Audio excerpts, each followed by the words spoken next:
Hey guys, what's up? It's 8-Bit Eric. I'm back. We got another Arcade1up review. Today we're going to take a look at the Final Fight Arcade1up. Awesome. I wanted to get my hands on this guy, so if you're brand new to the channel, feel free to throw a subscription and let's go ahead and get this video started, baby.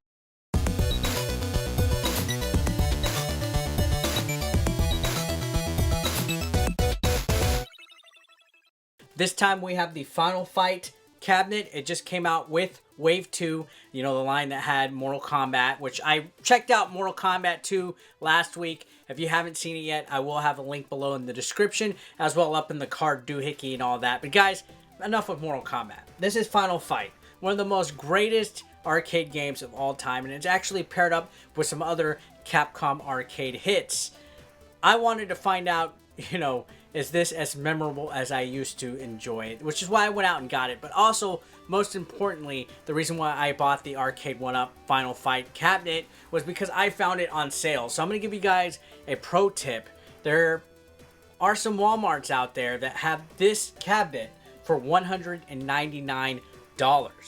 That's $100 off the normal price of these things. If you don't check BrickSeek, which is a online inventory tracker that can check Walmarts and other stores and everything, you're missing out. I found in my location there was one Walmart selling these suckers brand new for $199. If not, I was gonna get stuck paying $299. So that alone, the fact that I found this sucker $100 off was more than enough reason for me to go out and get it.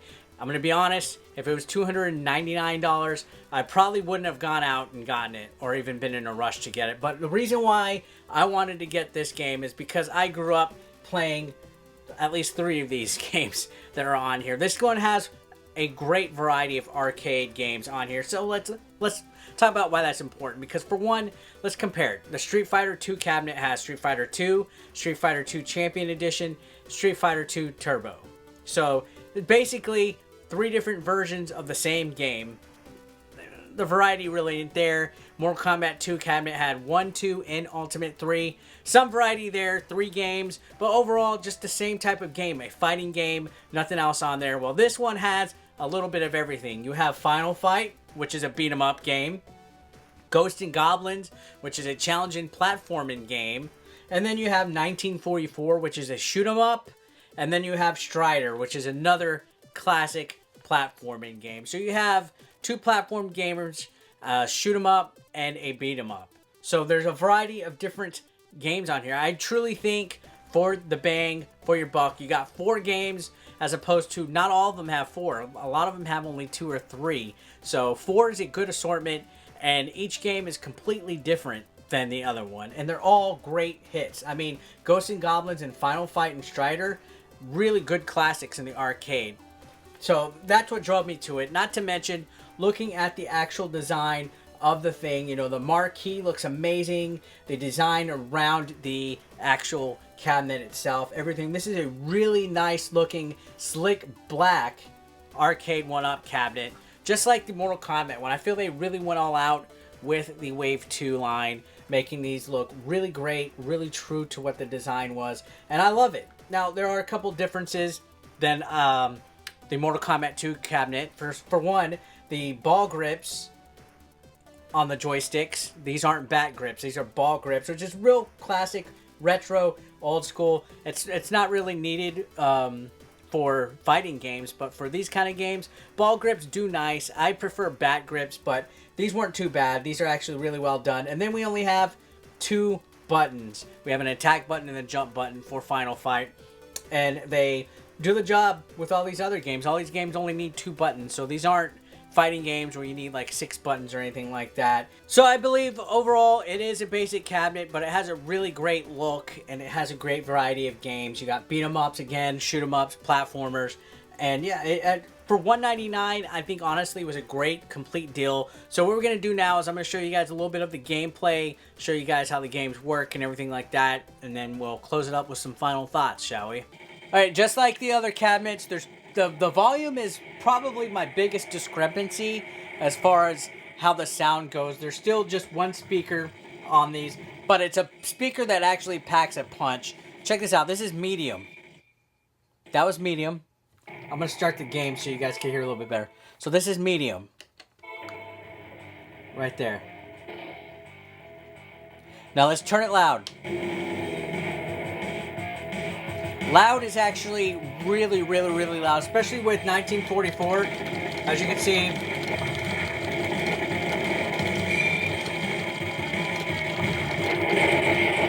that's a little too loud.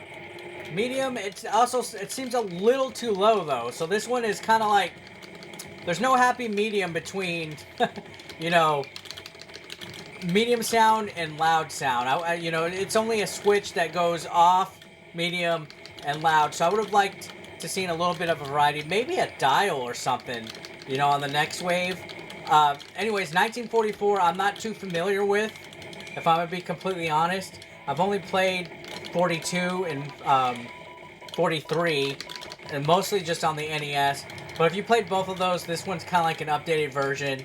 Plays a lot like the other two. It does get pretty crazy and hectic. You know, lots of explosions going around, lots of bullets, things like that. But it honestly is not that bad of a game. I like shoot 'em ups, honestly. So yeah, that was 1944. Just played the first stage for you guys. Let's go ahead and proceed to move on. So one thing about this Arcade1up is that these games are all extremely hard. I think these are some of the hardest games Capcom's ever come up with. They're all quarter munchers. Strider's especially one of them. Ghouls and Ghosts, or Ghosts and Goblins, is one of them as well. I'm not too familiar with Strider, to be completely honest. I've played a little bit of the one that was out on Sega Genesis a long time ago in a galaxy far, far away when I was a little 8-bit. But as you can see, it is a platformer game that takes place like in a weird dystopian future. I'm honestly surprised they never made a movie about Strider. If they have, I've missed out on it.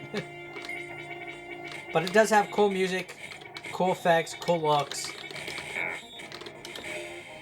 It is probably one of the most classic, underrated Capcom titles out there, honestly. You won't hear much about it.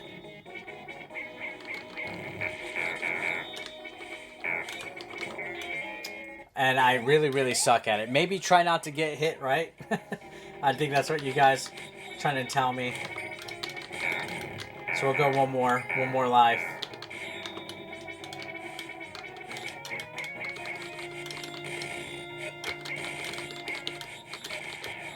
There we go. Now it's time to run fast. Go fast.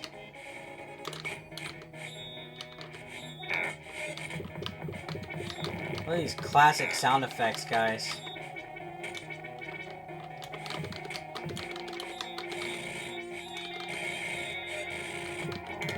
Alright guys, so that was Strider. Let's go ahead and move on to the next game, which will be Ghost and Goblins. A classic game. You know, it's gotten infamous by retro reviewers throughout the years. AVGN, Irate Gamer, you name it. But the arcade version is one that I have not played in quite some time. Again, the NES version is one that I'm most familiar with. I'm not the best at this, but I can appreciate just how classic this game is. Again, it's one of the greatest games of all time. One of the hardest games of all time. But it is included on this Arcade1up. And, yeah, this definitely was a quarter muncher. But now you can play it as long as you want. Fucking hell, zombie. Now you can play it as long as you want, as many times as you want. At home. You could pull your hair out for all you want. You know, such a classic game. And you know, the emulation on these seems pretty spot on. Again, I'm not one of those technical guys where I can be like, oh, okay, this isn't right. This doesn't, you know, the way that this graphic is working in this frame rate. You know, I'm not Joe from GameSack. I honestly can't tell the difference when it comes to certain things in the games, if I'm gonna be any honest. But yeah, I'm absolutely terrible. But now I get to practice, right? I can practice all I want, and then finally I can go to the arcades that don't exist anymore. So now let's look at the main event, the coup de grace. We're going to go to Final Fight. There we go. I remember playing this game at Pizza N in Fort Worth, Texas back in the day. This makes me want to eat some pizza, guys. and have a Coke, a soda, and some pizza.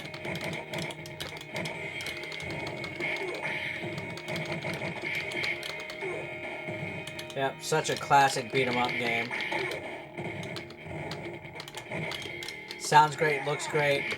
The best thing about it is you can keep putting in quarters. You know, because your special move takes off some of your life, right? When you successfully perform it. But you got all the continues and lives in the world to do. So you don't got to worry about that, right? Look at this game. Pure classic. Oh, come on.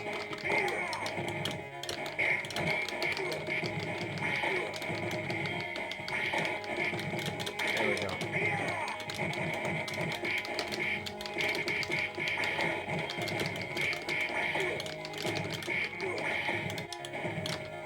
Get the knife. Get the pipe. It's always funny. There's always just a pipe laying around. So guys, yeah, I think that's it. Let's go ahead and. So yeah, you know, as you can see, Final Fight, Ghosts and Goblins, Strider, 1944. Really great game selection. Really beautiful cabinet. I'm really impressed with how well it's made. You know, it was easy to set up, especially this time around. Set up exactly like the other ones. Mortal Kombat cabinet, I kind of took a long time figuring it out. Had a couple of difficulties, but this one put together no time flat. All I needed was a screwdriver. It really impresses me for, you know, how easy it is to build and how light and, you know, I guess cheaply made these things are made. Like how easy it is to put it together and how well built and how well it looks after it's set up. Like these actually look like some real deal heavy duty arcade machines. I'm really in general just impressed with these things. I know there's people out there like, dude, just get a MAME machine. I have a MAME, but you know, there's just something about having this sitting in your game room or your man cave and just looking at it and seeing, you know, the artwork, everything about it overall just screams nostalgia to me. These things are awesome. Sure, they're short. I'm a short guy. I like to sit down while I play them and stuff. And I know people have said, oh man, they're high in price and stuff like that. But the deals are out there for these. A lot of these consoles, I mean, these Arcade1up cabinets really go on sale. So keep an eye out. Again, use BrickSeek or whatever.